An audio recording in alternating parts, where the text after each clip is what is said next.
ಸಂಡೂರು ತಾಲೂಕಿನ ಬೊಮ್ಮಘಟ್ಟ ಗ್ರಾಮದ ದಲಿತ ಕಾಲೋನಿಯಲ್ಲಿ ನಡೀತಾ ಇರುವ ಅಕ್ರಮ ಮದ್ಯ ಮಾರಾಟ ಮಾಡುವುದನ್ನು ಖಂಡಿಸಿ ಸಂಡೂರು ತಾಲೂಕು ದಲಿತ ಸೇನೆ ಸಂಘಟನೆಯ ಪದಾಧಿಕಾರಿಗಳು ಅಬಕಾರಿ ಇಲಾಖೆ ಅಧಿಕಾರಿಗಳಲ್ಲಿ ಮನವಿ ಪತ್ರ ಸಲ್ಲಿಸಿ ಮಾತನಾಡಿ, ಬೊಮ್ಮಘಟ್ಟ ಗ್ರಾಮದ ಸುಮಾರು 6 ಅಂಗಡಿಯಲ್ಲಿ ಎಗ್ಗಿಲ್ಲದೆ ಮಧ್ಯರಾತ್ರಿವರೆಗೆ ಅಕ್ರಮ ಮದ್ಯ ಮಾರಾಟ ದಂಧೆ ಮಾಡ್ತಾ ಇದ್ದು, ಇದರಿಂದ ಹಲವಾರು ಕುಟುಂಬಗಳು ತಮ್ಮ ಸದಸ್ಯರುಗಳನ್ನು ಕಳೆದುಕೊಂಡಿದ್ದು, ಇತ್ತೀಚೆಗೆ ವಿದ್ಯಾರ್ಥಿಗಳು ಕೂಡ ಈ ದುಶ್ಚಟಕ್ಕೆ ಬಲಿಯಾಗುತ್ತಿರುವುದರಿಂದ ನಮ್ಮ ಕಾರ್ಯಕರ್ತರು ಮಾರಾಟಗಾರರನ್ನ ಪ್ರಶ್ನೆ ಮಾಡಿದ್ರೆ, ನಮ್ಮ ದಂಧೆಗೆ ಅಬಕಾರಿ ಇಲಾಖೆಯವರ ಸಹಕಾರವಿದೆ, ನಾವು ಅವರಿಗೆ ಅಫ್ತಾ ಕೊಡ್ತೀವಿ ಅಂತ ಹೇಳ್ತಾ ಇದ್ದು, ಕೂಡಲೇ ಅಕ್ರಮ ಮದ್ಯ ಮಾರಾಟ ಮಾಡುವವರ ವಿರುದ್ಧ ಹಾಗೂ ಇವರಿಗೆ ಮದ್ಯ ರವಾನಿಸುವ ಲೈಸೆನ್ಸ್ ಪಡೆದ ವೈನ್ ಶಾಪ್ ಮಾಲೀಕರ ವಿರುದ್ಧ ಸೂಕ್ತ ಕಾನೂನು ಕ್ರಮ ಜರುಗಿಸಿ ಬೊಮ್ಮಘಟ್ಟವನ್ನ ಮದ್ಯಮುಕ್ತ ಗ್ರಾಮವನ್ನಾಗಿಸುವಂತೆ ಹಾಗೂ ಸಂಡೂರು ತಾಲೂಕಿನಾದ್ಯಂತ ಅಕ್ರಮ ಮದ್ಯ ಮಾರಾಟ ಮಾಡುವವರ ವಿರುದ್ಧ ಕಠಿಣ ಕ್ರಮ ಜರುಗಿಸಬೇಕು ಅಂತ ದಲಿತ ಸೇನೆ ತಾಲೂಕು ಘಟಕದ ಅಧ್ಯಕ್ಷ ರಾಜೇಶ್ ಹೆಗಡೆ ಅಧಿಕಾರಿಗಳಲ್ಲಿ ಒತ್ತಾಯಿಸಿದ್ದಾರೆ.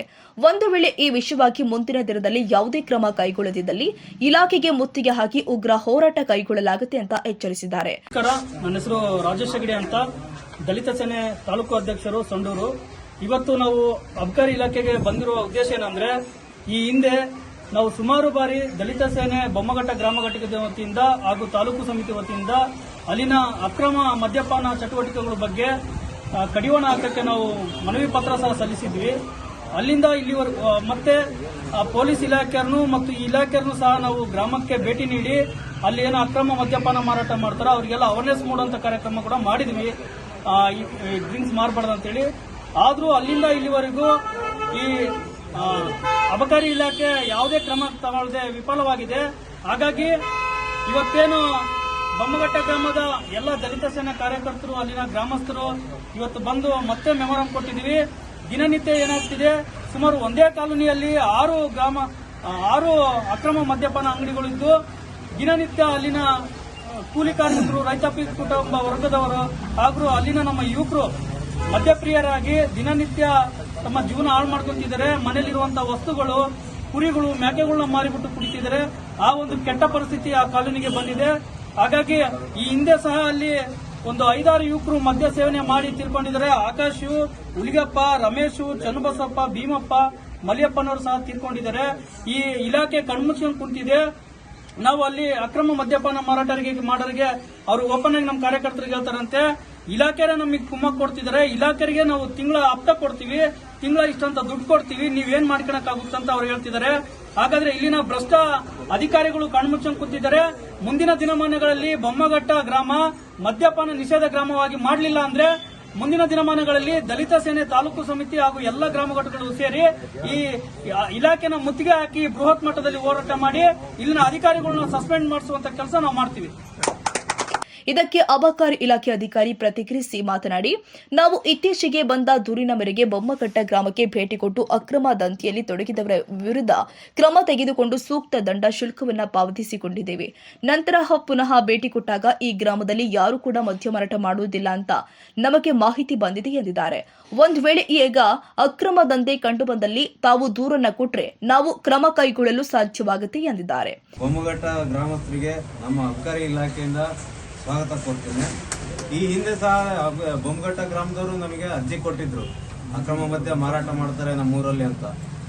ನಾವು ಸಹ ಆ ಬೊಮ್ಮಘಟ್ಟ ಗ್ರಾಮಕ್ಕೆ ಪದೇ ಪದೇ ಹೋಗಿ ಸುಮಾರು 3-4 ಸರಿ ಈಗ ನಾವು ಬಂದಾಗ ಯಾರು ಇದ್ರೆ ನೋಡ್ರಿ, ಪ್ರತಿಯೊಂದು ಮನೆಗೂ ಹೋಗಿ ಚೆಕ್ ಮಾಡಿ ಅವ್ರ ಮೇಲೆ ದಂಡ ವಿಧಿಸಿ ಕೇಸ್ ಮಾಡಿ ಬಂದಿದ್ದೀವಿ. ಆಮೇಲೆ ಪಂಚಾಯತಿ ಅವರು ಸಹ ಹೇಳಿ, ಇಲ್ಲ ಸರ್ ನಮ್ಮ ಗ್ರಾಮದಲ್ಲಿ ನಿಲ್ಲಿಸಿದ್ದೀವಿ, ಯಾವುದೇ ಕಾರಣ ಯಾವುದೇ ಇದರಿಂದ ನಮ್ಮ ಗ್ರಾಮದಲ್ಲಿ ಮದ್ಯ ಮಾರಾಟ ನಡೀತಾ ಇಲ್ಲ ಅಂತ ಹೇಳಿದರು.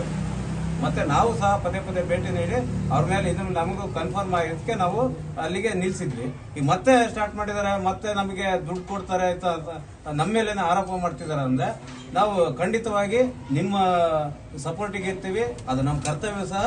ನಾವು ಈ ವಿಷಯದ ಬಗ್ಗೆ ಆದಷ್ಟು ಬೇಗನೆ ನಾವು ಪರಿಹಾರ ಇದು ಮಾಡ್ತೀವಿ. ಅವ್ರು ಇನ್ನೊಂದು ಹೇಳ್ತಾರೆ, ಈ ಇವರಿಗೆ ಅಂಗಡಿಗಳಿಗೆ ಯಾವ ಬಾರ್ನ ಲೈಸೆನ್ಸ್ ಬಾರ್ ಇರೋದು ಸಪ್ಲೈ ಮಾಡ್ತಾರೆ, ಅವ್ರ ವಿರುದ್ಧ ಏನ್ ಕ್ರಮ ತಗೊಂತೀರ ತಾವು? ಆ ಸನ್ನದಗಳ ಮೇಲೆ ಸಹ ನಾವು ಕೇಸ್ ಹಾಕ್ತೀವಿ. ಅದು ಯಾವಾಗ ಆಗ್ತೀರಿ ಸರ್? ಆಲ್ರೆಡಿ ಆಗ್ತೀವಿ, ಪ್ರತಿನಿತ್ಯನೂ ಆಗ್ತಾ ಇರ್ತೀವಿ. ಬಟ್ ಸಾರ್ವಜನಿಕ ಗಮನಕ್ಕೆ ಬಂದಿರಲ್ಲ. ನಿಮ್ಗೇನಾದ್ರು ಮಾಹಿತಿ ಬೇಕಂದ್ರೆ ನಾವು ಕೊಡ್ತೀವಿ. ಯಾವ ಬಾರ್ ಮೇಲೆ ಏನ್ ಕೇಸ್ ಹಾಕಿದೀವಿ, ಅಲ್ಲ, ಕ್ಲಾಸಲ್ಲಿ ಯಾರು ಕೊಟ್ಟಾರೆ ಅವ್ರಿಗೆ ಎಷ್ಟು ಕೇಸ್ ಹಾಕಿದ್ವಿ. ಲೈಸೆನ್ಸ್ ರದ್ದು ಮಾಡೋ ಕೆಲಸ ಆಗ್ಬೇಕು. ಸುಮ್ಮನೆ ಕೇಸ್ ಹಾಕಿದ್ರೆ ಮತ್ತೆ ಅದೇ ಕಂಟಿನ್ಯೂ ಲೈಸೆನ್ಸ್ ರದ್ದು ಮಾಡೋ ಅಧಿಕಾರ ನಮಗಿರಲ್ಲ. ನಾವು ಶಿಫಾರಸು ಮಾಡ್ತೀವಿ.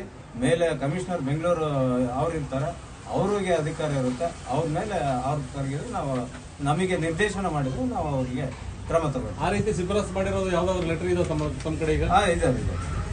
ಎಷ್ಟು ಬಾರ್ ಲೈಸೆನ್ಸ್ ನಾನು ನಿಮಗೆ ಡಾಕ್ಯುಮೆಂಟ್ಸ್ ನೋಡಿ ಹೇಳ್ತೀನಿ. ನಾವು ಬಂದು ಈಗ 2 ತಿಂಗಳಾಯ್ತು ಇಲ್ಲಿ ಸಂಡೂರು ರೇಂಜಿಗೆ, ಇಬ್ರು ಹೊಸಬ್ರು ನಾವು.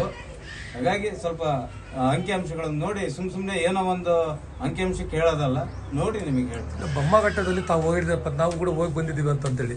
ಬೊಮ್ಮಘಟ್ಟ ಹೋಗಿ ಬಂದ್ಮೇಲೆ ಅಲ್ಲಿ ಅಕ್ರಮ ಮದ್ಯ ಮಾರಾಟ ಮಾಡ್ತಾರಂತ ಗೊತ್ತಿದ್ದು ಅಂತ ತಾವು ಹೇಳಿದ್ರಿ. ನಾವು ಸುಮಾರು ಸಾರಿ ಕೂಡ ಹೋಗಿ ಬಂದಿವಿ, ಅವ್ರ ಮನೆಗಳಿಗೆ ಚೆಕ್ ಮಾಡಿದ್ದೆ. ಎಷ್ಟು ಮನೆಗಳು ಹೋಗೋದ್ರಿ, ಅವ್ರು ಯಾರ ಮೇಲೆ? ರಾಜು ಪಾಳಿಗರ್, ನವಕರ್ನಾಟಕ ಟಿವಿ, ಸಂಡೂರು.